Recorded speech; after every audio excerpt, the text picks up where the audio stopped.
전능하사 천지를 만드신 하나님 아버지를 내가 믿사오며 그 외아들 우리 주 예수 그리스도를 믿사오니 이는 성령으로 잉태하사 동정녀 마리아에게 나시고 본디오 빌라도에게 고난을 받으사 십자가에 못 박혀 죽으시고 장사한 지 사흘 만에 죽은 자 가운데서 다시 살아나시며 하늘에 오르사 전능하신 하나님 우편에 앉아 계시다가 저리로서 산자와 죽은 자를 심판하러 오시리라. 성령을 믿사오며 거룩한 공예와 성도가 서로 교통하는 것과 죄를 사하여 주시는 것과 몸이 다시 사는 것과 영원히 사는 것을 믿사옵나이다. 아멘. 찬송가 336장입니다. 찬송 336장입니다. 환난과 핍박 중에도 성도는 신앙 지켰네. 이 신앙 생각할 때에 기쁨이 충만하도다. 성도의 신앙 따라서 죽도록 충성하겠네. 옥중에 매인 성도나 양심은 자유 얻었네. 우리도 고난 받으며 죽어도 영광되도다. 성도의 신앙 따라서 죽도록 충성하겠네. 성도의 신앙 본받아 원수도 사랑하겠네. 인자한 언어 행실로 이 신앙 전파하리라. 성도의 신앙 따라서 죽도록 충성하겠네. 아멘. 이 시간 우리에게 주시는 하나님의 말씀, 신약성서 빌립보서 1장 12절로부터 마지막 30절까지 함께 읽겠습니다. 신약성서 318면 빌립보서 1장 12절로부터 30절까지 함께 읽겠습니다. 형제들아, 내가 당한 일이 도리어 복음 전파에 진전이 된 줄을 너희가 알기를 원하노라. 이러므로 나의 매임이 그리스도 안에서 모든 시위대왕과 그 밖에 모든 사람에게 나타났으니 형제 중 다수가 나의 매임으로 말미암아 주 안에서 신뢰함으로 겁없이 하나님의 말씀을 더욱 담대히 전하게 되었느니라. 어떤 이들은 투기와 분쟁으로, 어떤 이들은 착한 뜻으로 그리스도를 전파하나니 이들은 내가 복음을 변증하기 위하여 세우심을 받은 줄 알고 사랑으로 하나 그들은 나의 매임에 괴로움을 더하게 할 줄로 생각하여 순수하지 못하게 다툼으로 그리스도를 전파하느니라.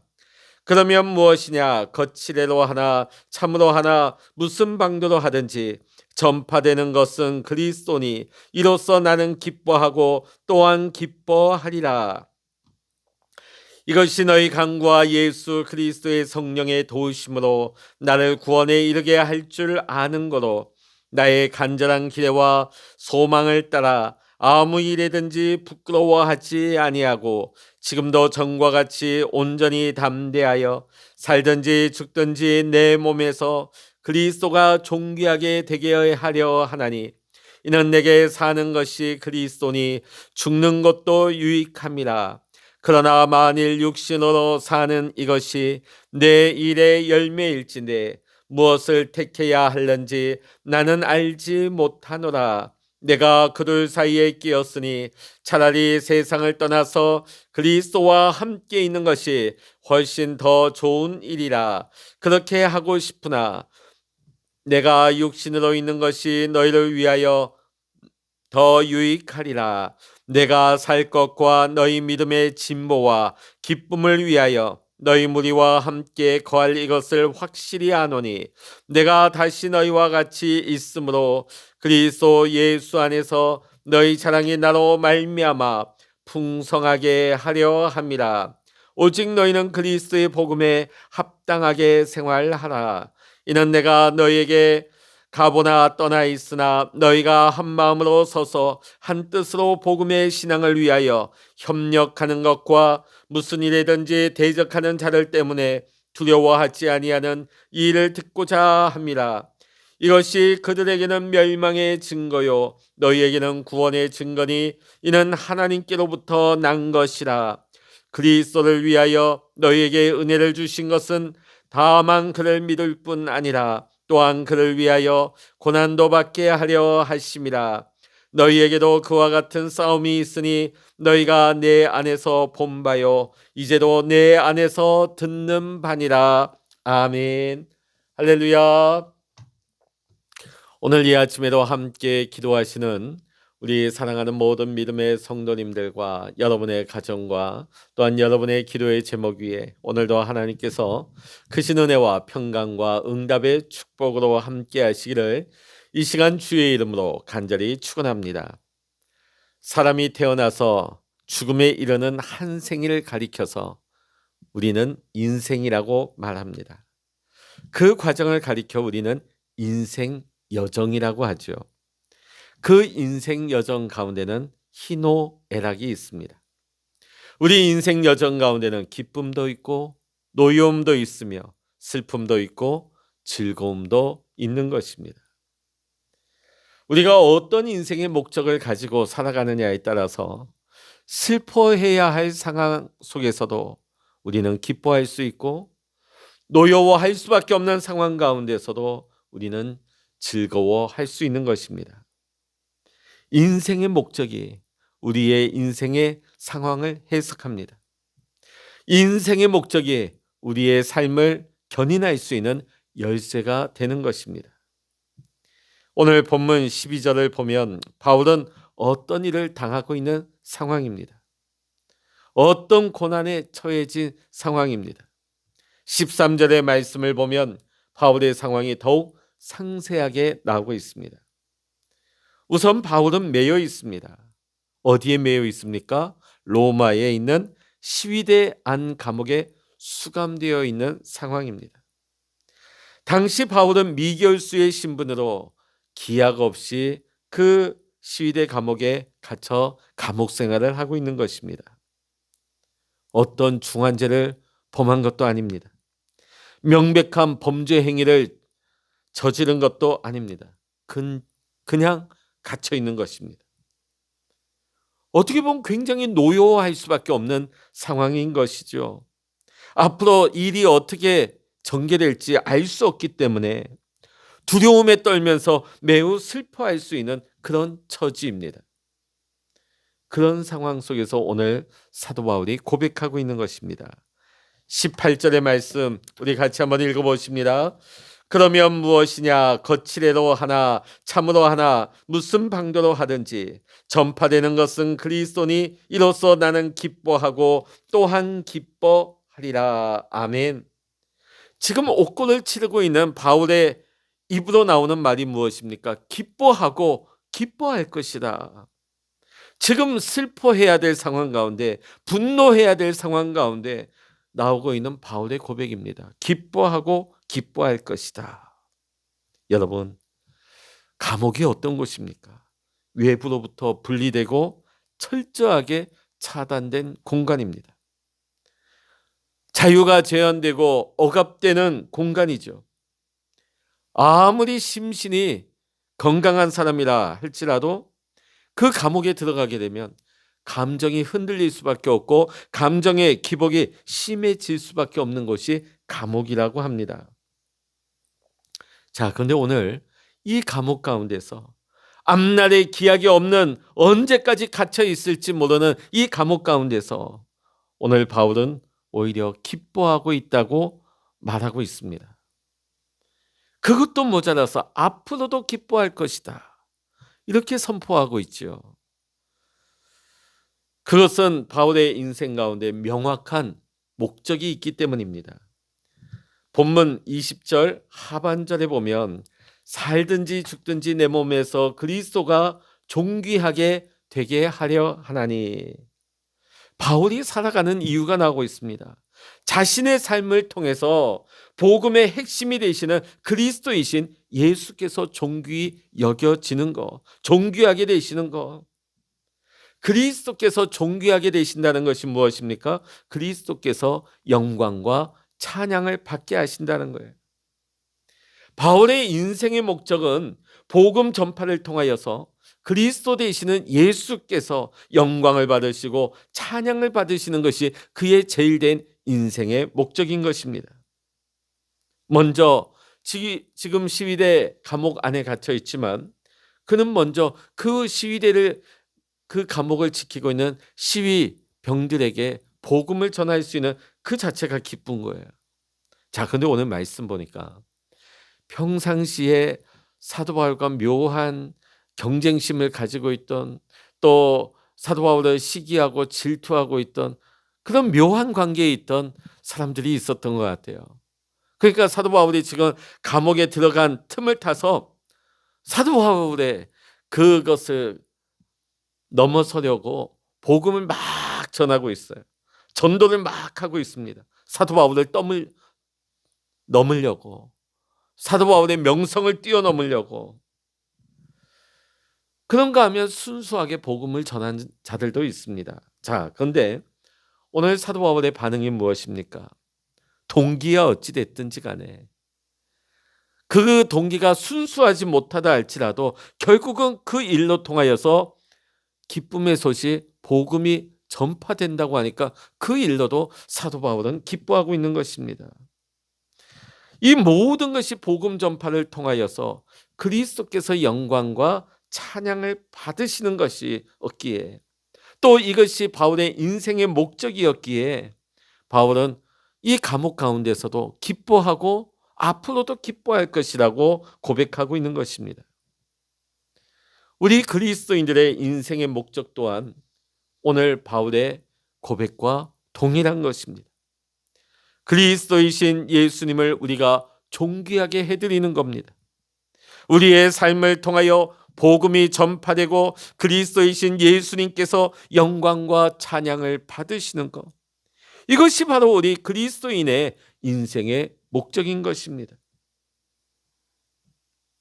한편으로 복음이 온전하게 전파되고 그리스도이신 예수님께서 영광과 찬양을 돌리기 위해서는 필요한 전제 조건이 하나 있습니다. 27절 전반절의 말씀 읽어보십니다. 27절입니다. 오직 너희는 그리스도의 복음에 합당하게 생활하라. 아멘. 자, 복음을 전파하기 위해서 그리스도이신 예수님께 영광과 찬양을 돌리기 위해서 필요한 것이 무엇이냐? 오늘 27절의 말씀 보면 복음에 합당하게 생활하라고 권면합니다. 복음을 믿는 사람답게, 복음을 전파하는 사람답게 예수님의 가르침을 조차 말씀대로 살라는 거예요. 복음 전파하는 대로 살라는 겁니다. 오늘 우리 그리스도인들의 삶 속에 오늘 말씀이 나타날 때, 말씀대로 살아갈 때에 우리가 전하는 복음의 진정성이 있게 되는 것입니다. 만약에 우리가 복음을 말하고 전한다 하지만 우리의 삶이 그곳에 녹아져 있지 않는다면 오늘 우리가 복음을 아무리 외친다 할지라도 사람들에게 어떤 감동이나 울림도 주지 못하는 것입니다. 그러기에 오늘 사도 바울은 그리스도인들에게 복음에 합당한 생활을 하라고 권면하고 있는 것입니다. 사랑하는 성도 여러분, 죄인된 우리를 그리스도인으로 불러주신 것은 우리 주님의 놀라운 은혜입니다. 하지만 우리가 헤아려 보면 이 은혜 안에는 우리를 향하신 주님의 기대와 주님의 바람이 있습니다. 그것은 우리의 삶을 통해 복음이 전파되고 복음 전파를 통하여서 주께서 영광과 찬양을 받으시기 위함입니다. 그것이 바로 우리 그리스도인들이 이 땅에 존재하는 이유요, 앞으로 우리가 살아갈 이유가 되는 것입니다. 오늘도 우리는 이 사실을 잊지 않고 기억해야 합니다. 오늘도 주님의 기쁨이 되어드릴 수 있는 귀한 삶을, 복음에 합당한 삶을 살아갈 수 있는 우리 성도님들 다 되시기를 이 시간 주의 이름으로 간절히 축원합니다. 기도하시겠습니다. 할렐루야. 하나님 아버지, 오늘도 우리에게 귀한 새날을 허락해 주심을 감사드립니다. 죄인 되었던 우리를 주께서 부르시고 그리스도인으로 삼아 주셨습니다. 우리를 향한 주님의 기대와 바람이 있으십니다. 우리가 성령 충만하여 복음에 합당한 생활을 살아가게 하시고, 오늘 우리가 복음 전파하는 삶을 살아갈 때 복음 전파 가운데 울림이 있게 하시고 감동이 있는 우리의 복음 전파에 합당한 삶이 이어지게 하여 주시옵소서. 오늘도 우리가 이 하루를 살아갈 때 주님께 영광을 돌리고 주님께서 찬양을 받으시도록 오늘도 우리가 믿음 안에 살기를 원합니다. 우리의 모든 삶의 주인 되신 예수 그리스도의 이름으로 간절히 기도하옵나이다. 아멘. 찬양하라 내 영혼아, 찬양하라 내 영혼아, 내 속에 있는 것들아 다 찬양하라. 기도하라 내 영혼아, 기도하라 내 영혼아, 내 속에 있는 것들아 다 기도하라.